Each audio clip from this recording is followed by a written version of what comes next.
Hello, everyone. I am Gertrudis Achekar. As a professional, I have the best of two worlds. On one hand, more than 20 years of experience in the financial industry, and on the other, the skills and superpowers of an associate certified coach. I specialize in leadership, emotional intelligence, and positive intelligence. Today, we are going to talk about being your authentic self and embracing who you are in the workplace. I'll start with an introduction, the definition of authenticity, why authenticity is crucial in the workplace, why it is hard to be authentic, some strategies for presenting your authentic self, and then the key takeaways. Everywhere we go, we constantly encounter the word authenticity or the command, be your authentic self. And this often leads me to panic and question, am I being authentic right this minute, or is my alter ego taking over? Is it always appropriate to be authentic? What if I can wear yellow at a black tie?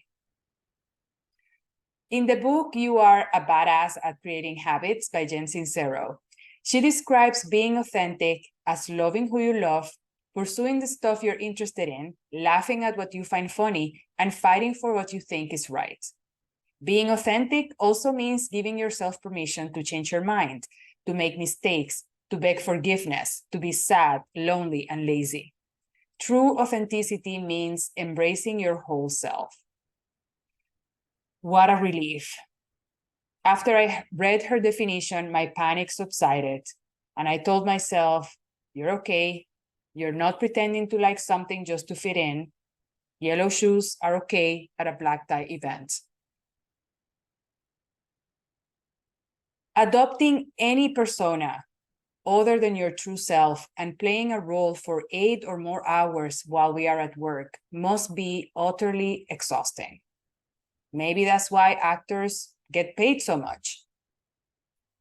Human beings possess greater perceptiveness than we often acknowledge, and we can sense when someone is not being authentic. One of the most common challenges I see and hear among leaders is the struggle to present their authentic selves in the workplace, especially for those who belong to underrepresented groups and or have faced more obstacles than the average to be where they are.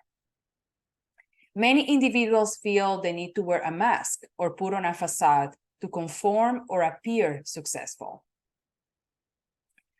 Why authenticity is crucial in the workplace? Authenticity is a buzzword, as I mentioned at the beginning, that has gained prominence in recent years, and it refers to staying true to oneself while embodying sincerity, transparency, and vulnerability. In the workplace, authenticity is crucial because it nurtures trust, fosters relationships, and cultivates an atmosphere of openness and collaboration. When leaders are authentic, they lead with empathy and compassion instead of with fear and control. And of course, this creates a safe space where employees feel comfortable sharing their ideas, feedback, and concerns. And that leads to improved performance, productivity, and job satisfaction. On the other side, a lack of authenticity in leadership creates a toxic and stressful work environment. Employees can sense when their leaders are not being truthful, and that results in diminished trust and disengagement. This could have a ripple effect on the rest of the team, then resulting in low morale, high turnover, and of course, eventually poor business results. Why it is hard to be authentic in the workplace?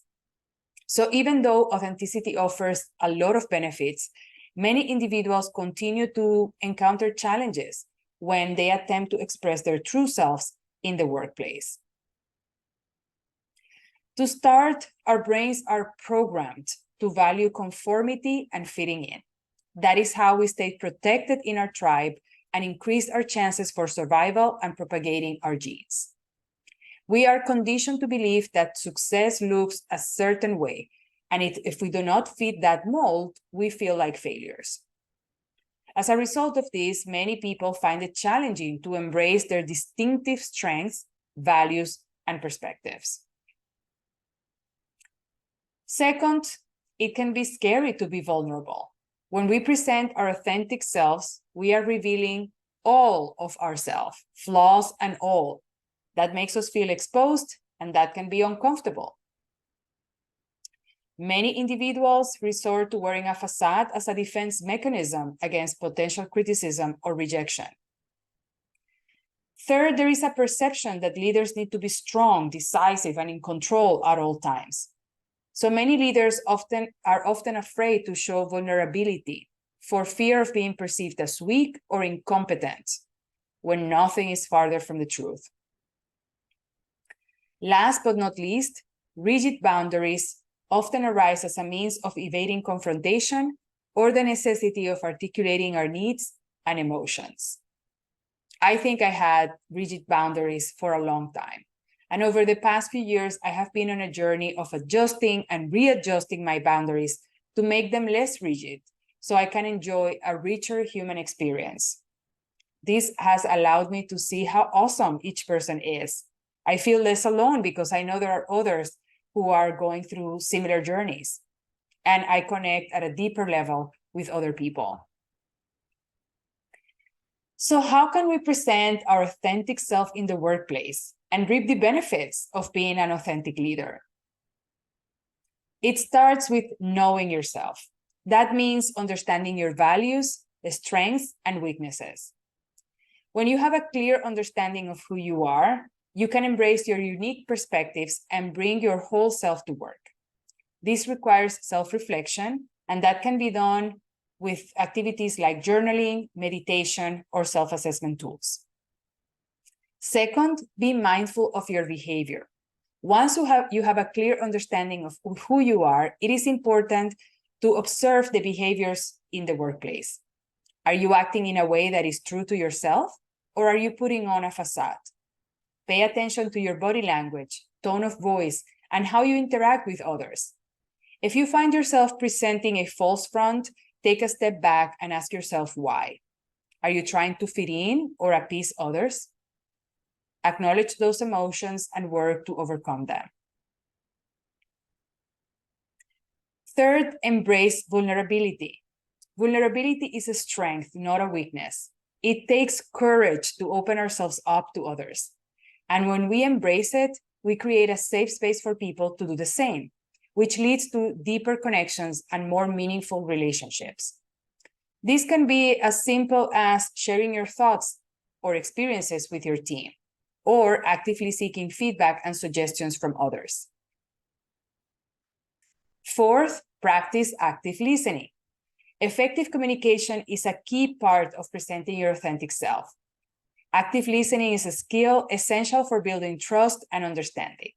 When you actively listen to others, you demonstrate that you value their input and perspective, which creates an environment of trust and encourages others to share their thoughts and ideas.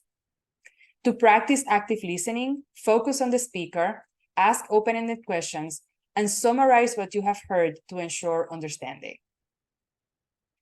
Last but not least, seek support.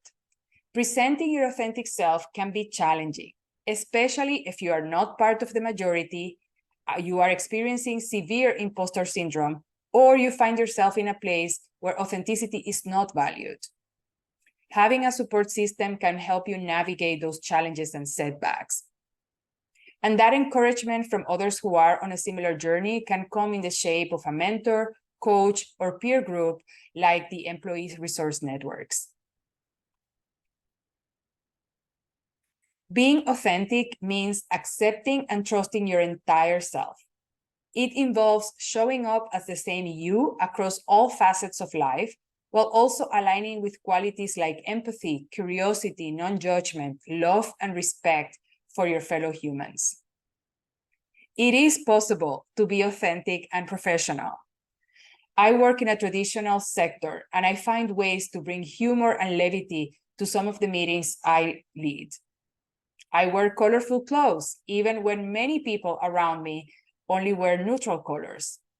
I have proudly embraced my natural hair, which is curly, and even create some words when the right one escapes me. Those days when I'm not feeling like myself, I express it kindly, and I decide if I want to share the details or not. Maintaining our integrity by being authentic both at work and in our personal lives brings a sense of liberation and joy. Alignment grants us more frequent access to ease and flow because there is one less internal conflict to solve.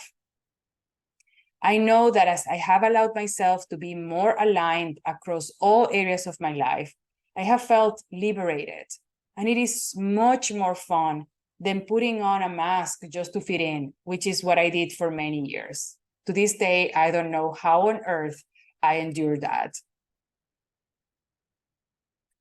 How do you show your authentic self at work? Please let us know in the comments. Thank you so much for listening. Please include your responses in the comments. And for more content, remember to subscribe to my channel. See you again soon.